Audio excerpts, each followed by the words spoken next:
You're listening to Civic Media. You can tune into any of our live shows on any radio station across the state with the Civic Media app. Find us in your phone's app store and listen anytime, anywhere. Broadcasting live from the Civic Media Studios in Green Bay, this is Nite Lite with Pete Schwaba, your inside source on everything entertainment from Wisconsin to Hollywood.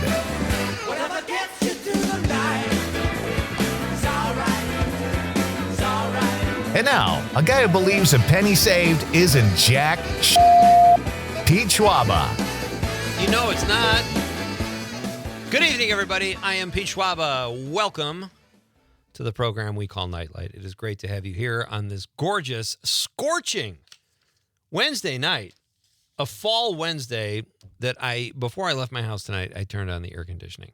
So I hope you are all staying cool, and I can't believe I'm saying that as we venture into, well, almost late September. Great to have you here, folks. I have a great show planned for you. Two great guests, lots of fun conversation, lots of chances for you all to weigh in. The phone lines, as always, are open, and you can be part of the show at any given time. Whatever I'm discussing or Conrad and I are discussing, you are welcome to chime in and give us your thoughts, as always. It's always more fun when you guys participate. So this is a Wednesday night edition of Nite Lite. What are you pointing at, Conrad? Your chair. My chair. Oh, does it look like there should be someone? There should be someone sitting there. Look at all these fun people walking by. I got to do my Nite Lite window love picture, and they always start walking by the second I get behind the mic. What a ridiculous. Nobody's cooperating. All right, is that chair bothering you? It is. All right, you want me to move it? Yeah. Okay, we're just gonna do some house cleaning here, folks. This Thank always you. goes over well on radio. Thank you. If you could just go ahead and tell me that before we get on the air, that'd be great. Thanks. Oh, and I just moved. Oh, God. This I just want to say, how long have you been here today? Since like 2 o'clock, you couldn't have moved that chair? You know, That's better. It's still in the way. Folks, I implore you to check in on the stream. You know what? I'm going to move it for good. It's ridiculous. Now it's out of frame. Now it's all good. You know what? I think no worries now. I think we just found our Nite Lite window lift picture. I'm going to take a picture of that chair outside. That's great. It's like it's the ghost chair. With your bag in it. With my bag in it. That's great. All right, done. And here I am criticizing all the people walking by. There's no one like window love worthy. It's like one dude has his stomach out and his shirt untucked, and maybe that would be, okay. I don't know. That's a cool picture. You got to have some diversity, some variety. I agree. I don't mind a few stomachs in the window lift pictures. That is the voice of Conrad Krieger, the house cleaner extraordinaire. How you doing tonight? I'm doing great. So we had a kind of a moment earlier when, well, I'll get to the question in a little bit. I do want to say, you're a Nate Bargatze fan, right? I mean, honestly, his comedy to me is kind of dry. Like it takes a while to get to the punch. I'm not a huge fan of his comedy. Okay. I like him. You're right. He's very dry. I like that. I like his delivery. I think for a guy to be as unassuming as he is and be able to get away with that and pack in a theater, I think is great because nowadays it's like the louder, the better. And sometimes those guys are funny too, or girls. But Nate I do think he's a very funny comedian, but he got a bad review in Variety for being an uninspired host. Apparently and he doesn't really have charisma, I would say. That's just kind of his style, is the dryness. And I could see, I didn't watch all of the Emmys, but I could see why they might think, well, he's not Billy Crystal or Jimmy Kimmel or Steve Martin. He just doesn't have that kind of personality. I'll say this about the Emmys. Congrats to Kristen Melody. How I Met Your Mother, she's the mom. And she's the mother, and she's the only person from How I Met Your Mother to win an Emmy. So it's pretty cool. Oh, it is cool. Did you hear what happened to her at the party afterwards? Did she get a little too drunk? No. Well, I don't know. I don't know if it had anything to do with booze, but she was headed to an after party and carrying her Emmy, and she face planted. And Emmy went flying, and she was okay. Somebody helped her up. Maybe right she away. was a little drunk. Maybe I would be. Yeah, it's really cool though. I think her speech was pretty cool too. She just screamed. I didn't see. I kind of like that. I like unbridled enthusiasm, like when all decor is gone, because it's a big moment. It's like, it's the same thing. Like you win an Emmy, that's like scoring a touchdown while being chased by humongous fast people, and you beat them and you scored. And I remember when I was younger, and people would, like Walter Payton would always just hand the ball to the ref. And it was that school of thought, like act like you've been there before. I get that. I get that. I also don't mind a guy who flips out. He just scored a touchdown. Yeah. It's a pretty cool thing to score a touchdown. You know, they should, I think how the Emmy should go. Every speech should go like Adrian Brody. Is he still talking? He might be. I wish I had that on hand. I have those arguments all the time with my dad, because my dad is so predictable. He'll see a touchdown dance and I'll go, geez, I just don't like when they do that stuff. I'm like, what are they supposed to do, Dad? Like turn and shake hands and say, very nice touchdown. You know, there's a certain, I think you got to be kind of tamer on it, because I've seen some of these new, like, you know, these like 8 youth leagues, and they're doing touchdown dances. That's too much. Pretty provocative, actually. Like shaking their hips and stuff like that. Yeah, it's. I'm like, okay, this is. How does the ref not be like, all right, well, we should probably give a flag to that 8-year-old. Pop Warner football. You don't even have anything to shake. What are they doing? That's hilarious. But anyway, so there's more Emmy news, and that was kind of cool. Hey, by the way, I drove down here tonight. 2 things. Someone like stared me down for passing them on the right. Mm-hmm. Then maybe they just, maybe they thought, oh, there's a nice looking guy, or I like his car. I like the way he's got his hair feathered. I don't know what they were thinking. What a mountain of muscle that guy is. Look at those guns at 10 o'clock at 2. No, but he just kept staring at me. I'm like, dude, if you don't want to be passed on the right, get out of the left lane. Yeah. And here's another thing I noticed. When did the Equinox become the American car? These things are everywhere. Yeah, they are. And maybe they're great cars. I don't know. I've never owned one, but my buddy Tom Boyle just bought one. I've seen there's like 2 of them parked out here on the street. I passed like 3 of them. I think they make an electric car now that's really popular, and they must be offering deals because everybody has one now. Yeah, I think I at least see 2 every day. 2 Equinoxes. Let's do some digging on this one. We'll take a picture of every single Equinox we see. Got to do a deep dive. Yeah. Hey, this is exciting, folks. If you're listening in Milwaukee, check us out on 100.3 FM. 100.3 FM. That's our new signal, and new to downtown Milwaukee. And feel free to share that with people. And the frequency is out there, and that's a new way to listen to us in Milwaukee. Yeah. Go UWM Panthers. That's what I got to say. It's got to be pretty close to I'm sure they'll get it UWM, there. right? Yeah. Yeah. Go Panthers. Go Panthers. Are they good? Never. How'd their football team do last year? They don't have one. Oh, I know. But the basketball, I prayed for them to be good, and they just never. They have had good teams though. They keep almost making it to March Madness, and then they fall a couple games short in the tournament. Recently, but like I want to say 15 or 20 years ago, they had teams that got in and won a couple games. These Wisconsin teams, other than UW, which made a Final Four and has had a lot of success, like UWGB, UWM, they were like those teams for a while you did not want to play in the tournament. What's UWGB the last 2 years has made the women's basketball team has made the tournament. Correct. Which is really cool. Yeah, you're right about that. That is pretty cool. And they're still good, right? Yeah. I think they're supposed to be good this year. They should be good this year. I thought I read that. All right, ladies and gentlemen, I think without further ado, it's time to get to the Nite Lite question of the night. Let's talk about the question. Okay, question. Question. Question. Pregunta. Question. Question. Okay, I have a question. Questions? This question. Domanda. Question. Question. Questions.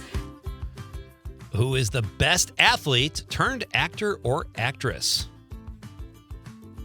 Who is the best athlete turned actor or actress? 855-752-4842, 855-75-CIVIC.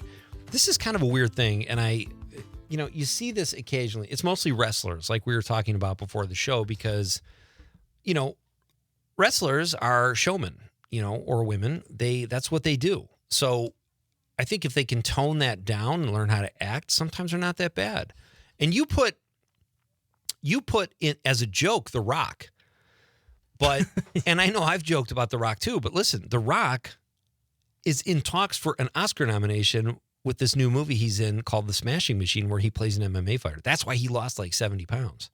So the guy is trying to be a great actor. I commend him for that.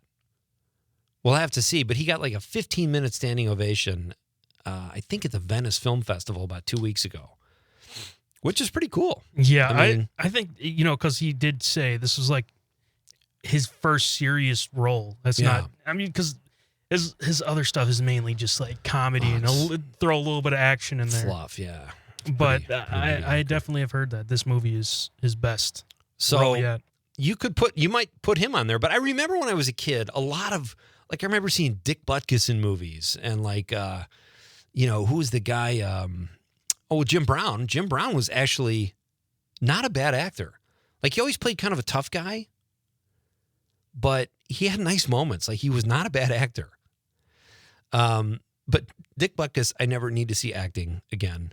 Michael Jordan, you could talk about Michael, LeBron, Shaq in those kid movies. I don't really think that counts, but if you want to put that in there, you can. And you and I both had the same answer. We did, and we didn't even talk about it either. We did not. Go ahead and share it with the people. Well, of course, we got the best character in Happy Gilmore, Carl Weathers. He's done other roles, obviously, than just Happy Gilmore, but like a little role called Apollo Creed, where he was excellent. Yeah, I think he's definitely one of the best. And Dave Bautista, he's had some cool roles. Yeah. And he was in Murder Mystery or something. Knives Out. That's what it's called. Knives Out. Yeah, right. And he was in the second one, and he plays in a hilarious character in that. And he's also in Guardians of the Galaxy. And he's very funny in that. I could take or leave those movies, but he, to me, is the best thing. I don't remember which one I saw, but when he was like, he's like the pirate with the face of an angel. Like, his delivery was great. He also plays, a bunch of, kids movies as well. Like this movie called My Spy, which I thought I'd hate, but it actually was kind of wholesome. That's interesting. Yeah, he's got over 150 credits as an actor. Like, if you told me how many credits does David Bautista have, I'd say, I don't know, 20. This guy has worked hard, and I'm going to find the name of this movie I saw. My buddy Dave Hendrick told me, it was like a streamer that I did one night. It was not a great movie, but he was good in it. So he was also in Dune. I forgot he's in Dune. Yes. Yeah, no, he's good. I like David Bautista. I don't know that he could do, like, is he ready to do a role like The Rock did and drop 80 pounds? And maybe, I don't know. I'm not saying they can't do it. I mean, wrestling is theater. But it's hard. And, Ronda Rousey has made the jump, and Gina Carano, like MMA fighters, but they're like action, and that's fine. That is acting. But give me an actor who's like Arnold Schwarzenegger has done. Yeah. He's a movie star. I wouldn't say he's a serious actor, but he's good. And Serena Williams has done some stuff. Has she really? Yeah, cameos here and there. Oh, funny. Bushwick, that's the name of the movie David Bautista was in that takes place in New York. That was the first thing I saw him in, and he was decent. It was a bad movie, but he was pretty good. All right, who is your favorite? Who's the best professional athlete turned actor or actress? That is tonight's question, 855-752-4842. Text us on the app. Drop us a stream comment if you're watching on YouTube, Facebook, or X, and be part of the show, folks. When I come back, I'm going to tell you how many side orders I'm allowed to order through DoorDash. That's coming up next on Nite Lite with Pete Schwaba on the Civic Media Radio Network.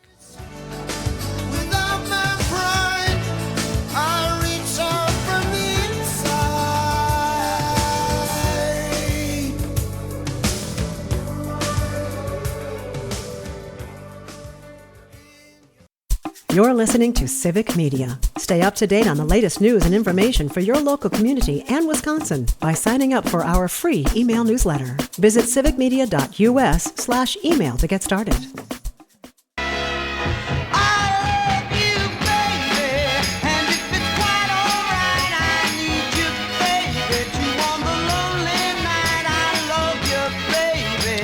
Welcome back to Nite Lite with Pete Schwaba. It is great to have you with me, folks, on this Wednesday night. A scorcher here in Wisconsin. Who knew? It was pretty hot today. In fact, I was in denial most of the day. I'm like, God, I'm really hot. What am I doing? I'm just not exercising enough because I'm like sweating and it's fall. And then I looked at the thermometer. It was like 82 degrees in Marinette, Wisconsin in September. So the earth is probably going to end soon, but it felt great today. On that note, so our question of the night, folks, is who is the best athlete turned actor or actress? Conrad and I had the same answer. I'm not going to say this has never happened before, but it's kind of rare. We both said David Bautista and Carl Weathers. And I would put, the jury is out. Maybe David Bautista is actually better than Carl Weathers, but I don't know that he's had those roles yet, but we'll see. But let us know who you think is the best athlete turned actor or actress. That is our question of the night. And while I'm at it, boy, I've got two really fun guests tonight. This is exciting. I've been trying to get this, our first guest on, who will be here at 6:35. Been trying to get him on the air for a couple months now. We kept missing each other, but he is an Appleton-based actor who has had tremendous success in Hollywood. His name is Mike McGill. You've probably seen his work on Shameless or Bosch or many other. He was also in The Office, Conrad. Did you know that? That's pretty cool. He played a character named Kenny Anderson. He did like half a season or something like that. And I did not watch The Office that late in the run. I kind of stopped watching after season 5. And I've seen sporadic episodes, so I don't know if I've seen Mike on The Office, but he's had a ton of success. He's a heck of a nice guy, and I would expect nothing less from a good Wisconsin boy who went out and conquered Hollywood. That's very cool. So he is from Appleton, and he will be here at 6:35. Anxious to talk to Mike. And then my pal Greg Schwem, syndicated columnist and comedian, will be here at 7:20 to discuss a really cool fundraising event for colorectal cancer. Greg will be here at 7:20. He is a syndicated columnist. He writes his own column called The Humor Hotel on Tribune Media Services. We're going to talk a little bit about the kiss cam incident. He had a funny take on that. Oh, okay. And the woman who grabbed the foul ball in Philly. Oh. We didn't really address that on this show. Well, yeah, that was bad. I think that happened the night before I was off or something, and then I just kind of forgot about it. But yeah, that was. We'll talk about that with Greg too. Yeah, it sucks. That kid did get some cool stuff because of that. Yeah, true. Because his dad got bullied. I mean, I think his dad just said enough, was like, fine, whatever, just take it. Get out of my face. Yeah. It's a stupid baseball. But still, I don't know that I would have given that up. I mean, because I've been to enough baseball games in my life where I feel like it's not easy to get a foul ball. It doesn't happen to everybody, even if you go to a lot of baseball games. So there's no way I don't think I would have coughed that up. But anyway, we'll talk to Greg about that at 7:20. Mike McGill at 6:35. I don't order DoorDash very much, and I think I've mentioned this before on the show, but today I ordered something, and the establishment I ordered from, the DoorDash app gave me the option. It said, side items, choose up to 5. Oh, nice. Why is that nice? Did he choose up to 5? No. Who's ever ordering 5 sides unless the Jacksons are coming over to have lunch with me or something? Like, first of all, it's a weird psychology because they're saying choose up to 5. Are they trying to use reverse psychology and think I'm going to go, well, wait a minute, I want 12 sides? No, nobody orders 5 sides. And if you ordered more, they'd give it to you. So why are they? That must be like a marketing tactic or something. Any way they can make more money, they will do it. Of course. It's just really strange. All right, let's read some text. We got some stream texts here for our question tonight. Who is the best professional athlete turned actor or actress? Eric, our pal Eric Rathsack. Why hasn't Eric been on the show in a while? You got to come back, Eric. What did I do? I did reach out to Eric, but I'll follow up with him. The lead singer of Ask Your Mother. Eric says, can't wait to hear Mike McGill tonight. Well, that's refreshing, Eric. And I love that Eric's a rock and roller, but he can't wait to hear the actor. That's kind of fun. Yeah, thanks for listening, Eric. Great to hear from you. Mike Desitel says the Equinox is the new Buick LeSabre. Mike knows my issues with the Buick LeSabre. I've called it the most sexless car you can buy. That's the car, if you have an erection lasting more than 4 hours, you go sit in a Buick LeSabre and you'll lose your boner. That's what I'm saying. That's the car to do it in. Now, it's not as sexy of a ride as the Buick Lucerne. You know, who comes up with these names? They're awful. Like a Lucerne is like a wheat field. You could do a Buick Le Schwaba. That would be better. That would be cool. I still wouldn't buy one, and it's my name. But the new Buicks look kind of cool. I don't know what is with those words, though. Dave on the stream says the guy that played Hunter, Fred Dryer. Oh, Fred Dryer was a good actor. That's a great pull, Dave. And he played Dave something on Cheers. He was a sportscaster, and he was really funny. And he was a pretty good football player. I don't know if he's like an all-pro or anything, but great sense of humor. Yeah, Fred Dryer. That's a great one. Eric Rathsack says Bubba Smith Hightower. Good Great. one. Police Academy. Police Love Academy. that. Absolutely. Jeff on the stream says actor and athlete Mark Harmon. Okay, Mark Harmon, another one. It's funny, too, because some of those people, like Mark Harmon, I think of more as an actor. Like, he's acted his way out of his sports reputation. And I'm not saying he's Laurence Olivier, but he's very serviceable, good actor on NCIS. And the fact that I forgot he was an athlete means he's made the jump. Thank you, Jeff. Craig Kinnett says, how about 1953 Mr. Universe contender Sean Connery? Does he count? Yes, he does, Craig. And I saw that when I Googled some of these names earlier. Sean Connery was in that contest, but he wasn't huge. He wasn't but he was really kind of ripped and chiseled. Sort of he had kind of like my physique, Conrad. A mountain of muscle. Mountain of muscle. Mike Destel says, Alan Autry, former Packer quarterback Carlos Brown, played the part of Bubba in The Heat of the Night with Carol O'Connor. Oh, on the TV show. Okay. Awesome texts, everybody. Keep them coming. We'll read your stream texts or your text line texts as the show progresses. Coming up after the news, Appleton kid done good. Been out in Hollywood for years. Mike McGill will be here. We're coming back. It's Pete Schwaba and Nite Lite, and it's great to have you with me on this Wednesday, folks, on the Civic Media Radio Network.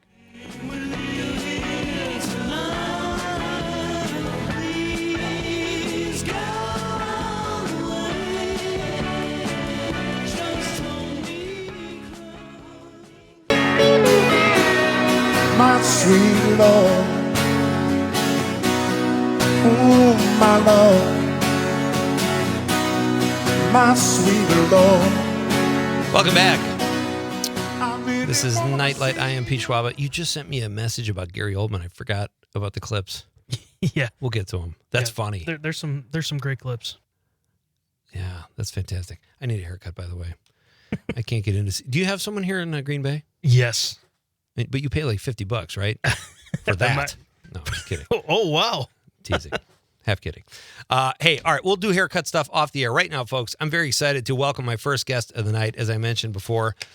I've been trying to have Mike on the show for a while now, and it worked out. He's agreed to join us over the stream tonight. He is an Appleton native and a very accomplished actor, and he seems like a heck of a nice guy. Conrad, I will be surprised if Mike and I don't hit it off. Yeah, I would be surprised I'll let too. you be the judge. But Mike McGill joins us now on Nite Lite. Hi, Mike.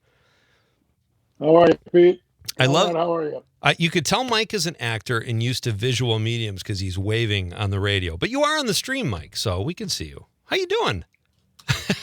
I'm good. And since I'm on the stream, I made sure I wore my Donald Driver throwback jersey. Oh, you just made Conrad's day. That's a sweet jersey. But now yours. I heard you're a Bears fan. Is that true? It is true. I'm as much of a Bears fan as you can be over what's happened the last several years. And I spent the first part of my childhood in Chicago, so I am a Bears fan, and you can have fun with that. You know, if that's the team you grew up with, and I'm sure in your youth they were steamrolling, right? Sweetness. It was great, yeah, exactly. For that, but you sound like you're kind of complaining when you're from Chicago, and you say, "Well, the '85 Bears, like arguably the best team ever," and then but we're all mad that it wasn't a dynasty. You know what I mean? Like, right. So anyway, you guys have done pretty well with your Packers the last few years.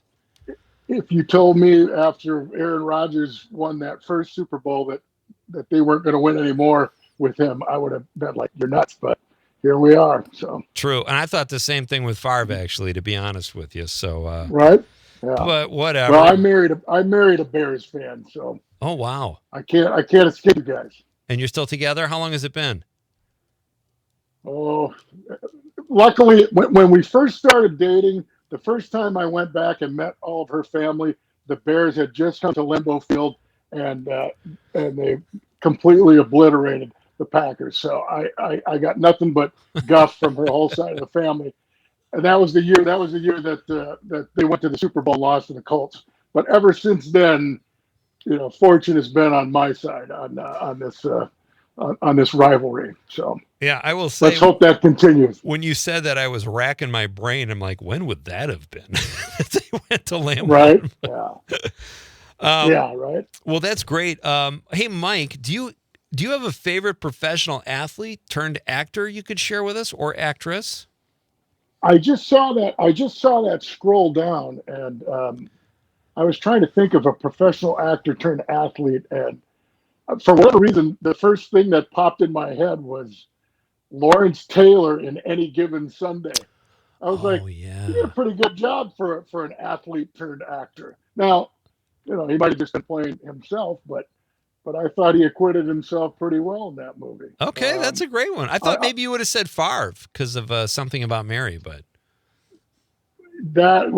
he's a category of his own there. But and then of the wrestlers who are all becoming actors, I think Dave Bautista does a nice job. The things I've seen him in, he did a good performance. So totally agree.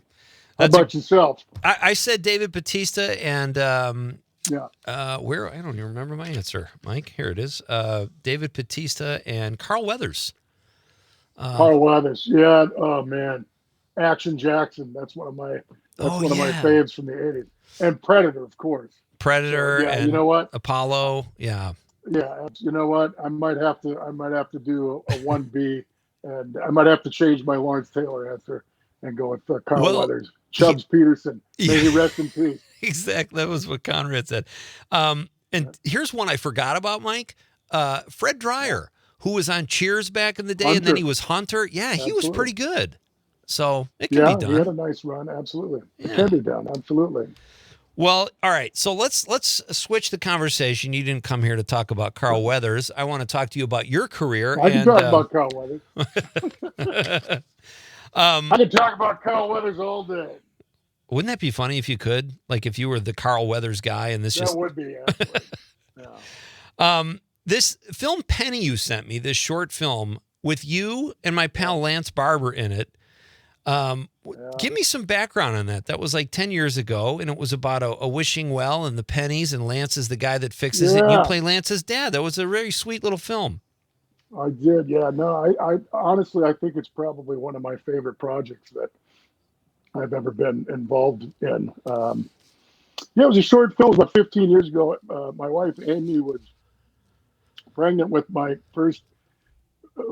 about to be firstborn son at the time. So I wasn't a father in real life yet, but I was playing one.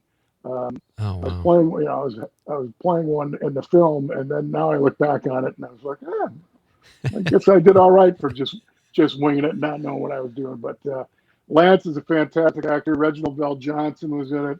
Don Stark from that '70s show. They got some really good actors in that thing. They did. And it's a 20-minute movie, but I thought they did a really nice job with it. And I was very happy with it. And Reginald Vell Johnson from Die Hard, right? He was the cop. Absolutely. Yeah. Powell. Yeah. Yeah, right. That's a big Twinkie. Yeah, right? That's a big Twinkie. That's Ghostbusters. But he was getting the Twinkies when they were turning my car to Swiss cheese. I need backup now. That's the thing that's great about LA. You're shooting a short film and you get actors with major credits. Right. It's a home run.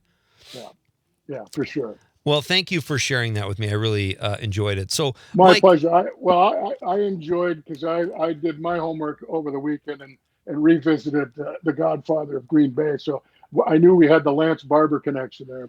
And I have to tell you, I don't know what I'm more impressed with, that you got our mutual friend Dawes to do the Macarena, or that you got him to dress up in blaze orange and pretend like he was trying to relieve himself in the woods. I mean, that's talk about high caliber acting.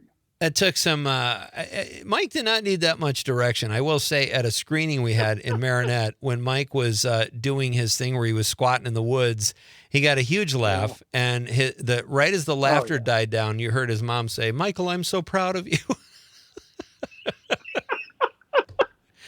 It was like his own personal Oscar moment. Oh, right? it's hilarious. But that's what when you screen a film in a town where you shot it, nobody's listening to the story. They're all like, "There's my garage. Right. That's my Uncle Fred." You know, it's like I don't even think people knew what was There's going on. Mason Street. Yeah, right. I go to that bar. Yeah, Exactly. For sure.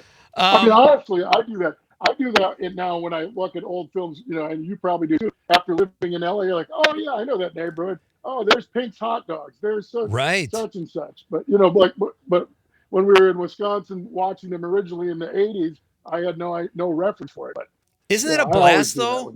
That's so much fun to do. Like I remember. Here's a crazy, and I'm getting off on a tangent here, but I remember being I dropped my son off at school. I'm at Colfax and maybe Tahunga.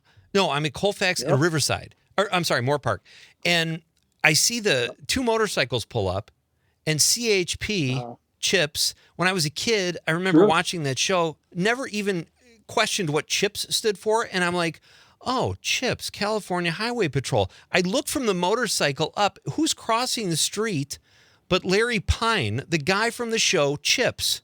Chris Pine's Sergeant dad. Couturier. Yeah. Yeah, absolutely. Crazy stuff like that. We're a big Chips family out here. My wife sat down and watched them. They ran them on like MeTV. Yeah. And when my boys were really little, they watched it ad nauseum. And then cut to, we went to one of those autograph shows out by the airport, and the cast of Chips was there that weekend. So they all took a picture with them. Nice. They got to meet Ponch and John, sit on the motorcycle. So it was a big deal. Oh, what a thrill! That's so cool. And is it Richard Pine? Yeah. Is it? Oh, you might be right. Robert Pine. Robert Pine. That's it. He was there too. That was just such a weird serendipitous morning. It kind of made my day, So, all right. So let's do this, Mike. Mike McGill is my guest, folks. He is a native Appletonian who has been living out west for years and has some great acting credits. He's a very good actor, and he's here on he's here on Nite Lite for a little bit tonight, and it's great to have him. Mike, tell us a little bit for people who don't know who you are, and I can't believe since I told people who's on the show tonight, a lot of people know you, but for those that don't. Tell us how you got started and a little bit about your background. My dad, may he rest in peace, his 89th birthday would be this Friday the 19th, but he's no longer with us. But he took me to the drive-in to see the first Star Wars when I was a little kid. That's the first movie I ever went to go see when I was a little kid. And I think from that moment on, I just knew that was something that I wanted to do. I grew up in Appleton. I grew up on the lakeshore of Lake Winnebago. Oh, went nice. to Appleton East High School, and then I went to UW Stevens Point, UW Oshkosh, and got a degree in radio, TV, film. But I always knew that I was going to pull up my stakes and head west when the time came. And boy, when you're in your early 20s, I'm not sure how old you were when you decided to head out there, but people would say, you better give yourself a year to get acclimated out there. And I thought, and maybe you need a year, pal. After a year, I'm going to be starring in TV and movies, baby. And then it's like cut to 3 years later, and I still haven't worked out everything yet. And I'm like, oh my God, what have I gotten myself into? But I just I flirted with Chicago for a while, but I thought I'm just going to be delaying the inevitable. Sooner or later, I'm going to have to get out to LA. So. Right. I moved out to LA in the spring of 1998, and knocked around for a few years, and then luckily in the early aughts, I started booking a few things here, mostly TV shows. I'm getting an occasional commercial and an occasional little bit role in a movie, but for whatever reason, 90% of the jobs I booked were TV shows, and with a name like Michael Patrick McGill, 90% of those 90% jobs were cops. So, right. And the other 10%, now I'm moving into my bartender phase. But it's always a blue collar role. It's a cabbie or a security guard or, the angry dad, but it's always, a construction worker, that kind of thing. I'll probably never get cast as the, chief of surgery or the managing partner of a law firm. But hey, you find out where you find your your niche and you work within it. So absolutely. So did you go right from Appleton to LA, or were you in Milwaukee? Or I did. Oh wow, that's No, I a went right- really I went big from- move. Well, you got to swing. You got to swing for the fences, right? When you're Absolutely. 24, 25, you don't know any better, so you're just like, I'm going to do this. So I mean, I would have loved to spend some time in New York, but and I always hope a job will bring me out there. But to this point, I've only been to New York once on one little trip, and I said I wanted to go see a taping of The Late Show with David Letterman and go see the Statue of Liberty. I got to do both of those things. So everything after that now is a bonus. That's awesome. My guest is Mike McGill, also known as Michael Patrick McGill by Screen Actors Guild for Screen Actors Guild purposes. When we come back, I have to be Michael Patrick McGill because they have a skateboarder who was in a bunch of 1980s movies. Oh my gosh! Professional skateboarder named Mike McGill. So he beat me to it. You should be able to take that back. Statute of limitations. We are coming right back with Mike, and I'm going to ask him about his time on Shameless and Bosch. Don't miss it, folks. We're having fun here at Nite Lite with Pete Schwaba on the Civic Media Radio Network.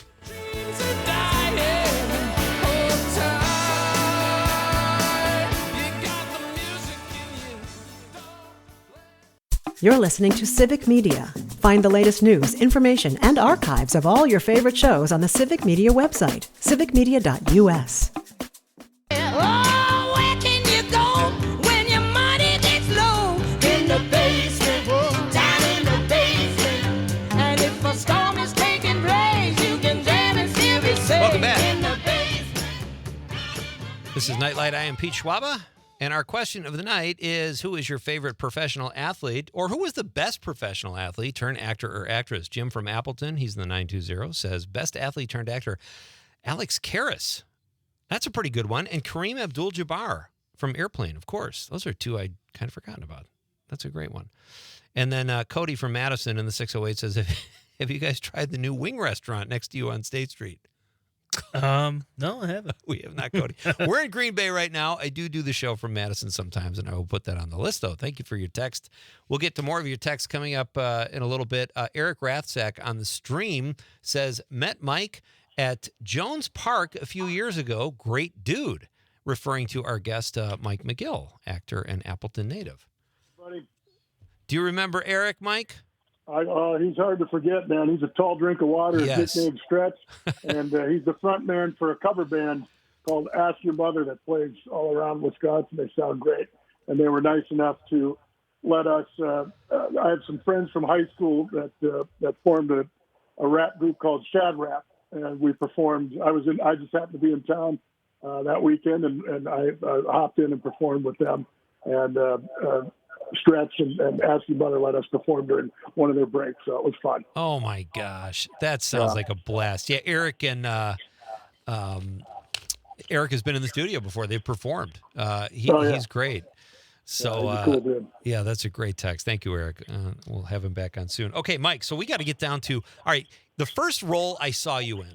I'm a huge fan. I love cop shows. And I love The Wire. I would say after The Wire, maybe Bosch is my favorite cop show. And Nice. you played a detective, a Vegas detective, and you were great on it. What was that experience like? It was really great. First off, since you're a fan of the show, you know how great of an actor Titus Welliver is. So I was excited to be working with him for sure. Yeah. And when they were originally casting that, my agent was a friend, or my agent was a fan of the Bosch books, so he was pushing me to get in on that show. And I actually went and auditioned for the pilot to be the two detectives, Crate and Barrel, to be one of those guys. Okay. And I remember I had worked on Shameless that day. I had rapped, and it also happened to be my son Jake's third birthday. So I kind of was like, I don't know if I want to go all the way and do this audition because I want to get home and celebrate his birthday. I thought, okay, but I thought, you know what, I'm going to do it. My agent's a fan of the show. And so I went, and it was one of those auditions where the producers don't even bother looking up when you're doing okay, thanks for coming in. I knew right then and there. I was like, okay, well, I didn't get this one. So let me go get my son's Thomas the Tank Engine cake and go home and celebrate with him. But cut to, a year or two later, and the Ivy role came up, and I auditioned for it. And, they had me do a couple of episodes and then were nice enough to bring me back for one of the final episodes on the last season. But it was really cool. I really enjoyed working with Titus. And, Matthew Willard was one of the other guest stars I had to work with. So, yeah, it was a great show. He played an FBI agent, Lillard did, exactly. And you played the Vegas detective. And you were a great kind of foil to them because Titus's character, Bosch, the title character, is kind of a hard ass. And you came across as this sarcastic, nice guy who was willing to put up with stuff, but you could be a hard ass if you had to. And that was a great character. What did you do, like 4 or 5 episodes, and it was so memorable. Well, thank you, man. Yeah, I do remember there was one episode where we came in and shook down, Matthew Lillard's apartment, and they had, like the props had put a sleeve of Ritz crackers or something out, and I improvised. I grabbed one of the crackers out of the sleeve and ate it, and made the producer laugh, and it ended up staying in the episode. So I was proud of it. I was like, my improv made it to the final episode. So, but. Yeah, it was great. I really enjoyed it. I would have loved to come back for more, but beggars can't be choosers. I'll take a handful of episodes. I'll be done. So, I have kind of a weird question for you, Mike, and I hope I phrase this right. But as an actor, you've got this great material that Michael Connelly wrote, or that ended up being on the screen. As an actor, is it easier to do good material, or if you see a bad script? What is more challenging? Because I'm sure there's the stakes are higher when you have a great writer, but when you don't, you have to bring more to the part. What's more of a challenge? I think trying to raise up something that isn't awesome. If it's great, you would know if you get sides. I remember getting an audition for Ray Donovan. Oh yeah, and it was a great show, and I was like, man, I can't believe how easy I locked in all the the lines because it was a really good written, a great written scene. Yeah. Whereas a lot of times, sometimes you get like a multi-camera sitcom and they're cranking them out, and usually the role of the guest stars in those things isn't to be funny; it's to make the regulars funny. You're the setup person, especially if you're a cop and something like that. So a lot of times, my manager, my agent, they're like, "Well, I wasn't really that funny." I said, "Well, you got to consider the source material, and you also have to consider I'm not going to be the one getting, the punchline. Right. I'm not going to have the Dawes moment where, he's in the woods and mom is so proud of his little boy, So, but you do the best you can. You try to do the best. I usually try to put a little button at the end of auditions, but sometimes it can be something just as simple as a facial reaction or just a sigh or something like that. Something, because these casting directors, especially these days, they don't see you live and in person anymore. They're looking at 500 tapes and they're all going to see the same performance. You're just looking for one little hook that maybe is like, oh, that was interesting. Nobody else did that. Very well said. That's a great answer. All right, we're going to do the news, Mike. Can we keep you for a few more minutes past the news? Absolutely. All right, fantastic. Yeah, sure. When we come back, we'll ask Mike about his time on Shameless, and we're talking acting in Wisconsin and all kinds of... I might even ask Mike what his favorite haunts are in Wisconsin when he comes back. We'll do all that after intermission. Act 2 is coming up next. Greg Schwem is here at 7:20, Tribune syndicated columnist, telling us about a great event coming up, but more Mike McGill when we come back. It's Pete Schwaba and Nite Lite on the Civic Media Radio Network. The national news cycle never stops, but it can be hard to find news about your local community. Civic Media is dedicated to providing quality local and state news coverage across Wisconsin. With the Civic Media app, you can get notifications about local stories that matter to you and your community. Find the free Civic Media app in your phone's app store and choose notifications from the menu to tell us what kind of news you want to hear about.